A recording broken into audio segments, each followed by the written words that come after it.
I think they're playing each other this week. No, they're not. Good story. Forget that. Yeah, very good story. Good story.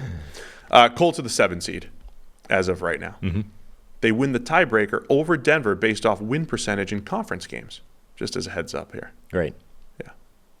But yeah, the Colts, man, like we've highlighted their offensive line. We said this coming into the season. Their O-line was trash last year because they got hurt. And Sam Ehlinger was holding the ball forever when they put him in as a starter, and the whole thing looked terrible. Matt Ryan, it was bad. They stayed healthy this year. And the O-line, I don't want to say they won them this game, but they were very good. From a pass pro standpoint against Tampa, they ran the ball very effectively. Jonathan Taylor had 8 first downs or touchdowns on 15 carries. Taylor had a great game. He had a very good game, and the line was excellent. Zach Moss had a nice game. The Colts, Shane Steichen, doing a nice job. Yeah. To me also, but they're running the Anthony Richardson offense quite a bit here. You have Gardner Minshew with a rushing touchdown. By the way, he juked Devin White out of his shoes. Yes. Let me just finish my thought really quick, then you can pick on Devin. The Colts are running an effective offense behind a good offensive line, and they're kind of sneaky good here. I was going to defend Devin White. Oh, okay. It wasn't an easy play, but No. The play was terrible. Devin White played like crap. Having said that, Devin White was one of these people that came into the game injured. I understand. He was playing through an injury, which probably contributed to him playing like crap. Fair. So I won't highlight him any further. No, I mean there's enough of his career that shows that he might play like that anyway. But this particular game, I'm willing to suggest that he was playing hurt and therefore was beaten on several occasions on plays that maybe wouldn't necessarily have gone that way otherwise. Yeah, Levante David was out for the Bucs as well. They had rookie Savachea Dennis. I finally heard his name properly, I think. Servachea. He made some nice plays in there as well. I liked him coming out of the draft. But you kind of saw like the linebackers were an issue for the Bucs in this game, but that's part of the reason why the run game was so effective for the Colts. But again, another good back and forth battle, and then it was the Bucs had a chance to come back. They made a comeback. Mike Evans had 2 touchdowns, had a 23-yarder in there to get them within a score.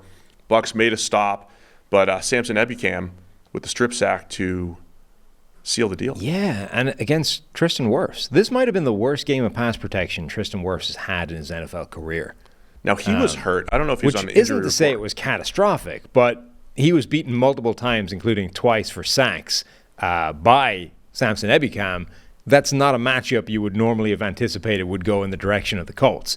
A few points to make. Number one, the offensive line point is good. In addition, it's largely speaking the same group from last year, including the injuries, right? Like some of the narrative last year was, hey, if they had the starting 5 healthy all year, it's a much better offensive line. But they kept getting banged up and forced into the bench.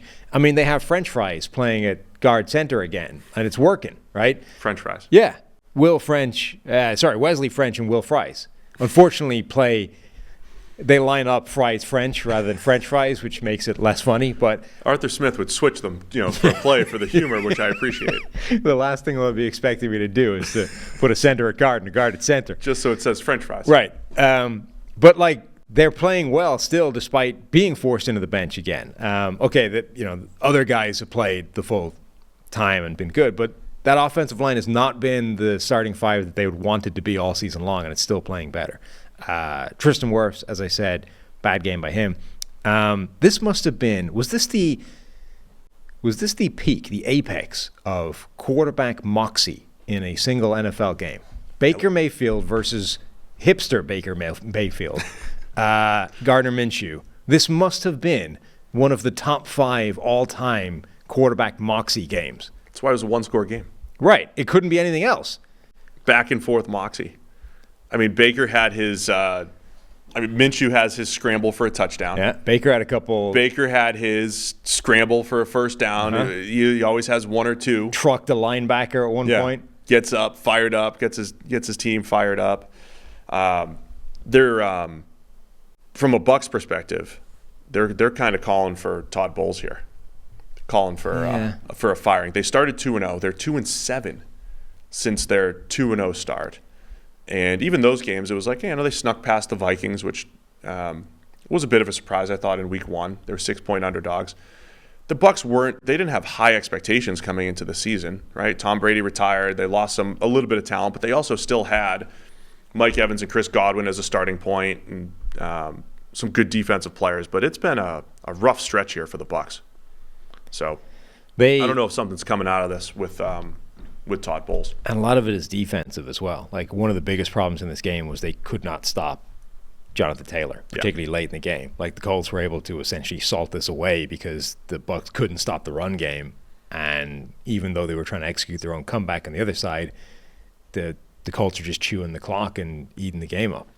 Early in the game, Bucs had a really nice first drive. Baker Mayfield got hurt on a QB sneak. A non-push QB sneak. So Kyle Trask came in for one play, threw what looked like a dime. Two plays.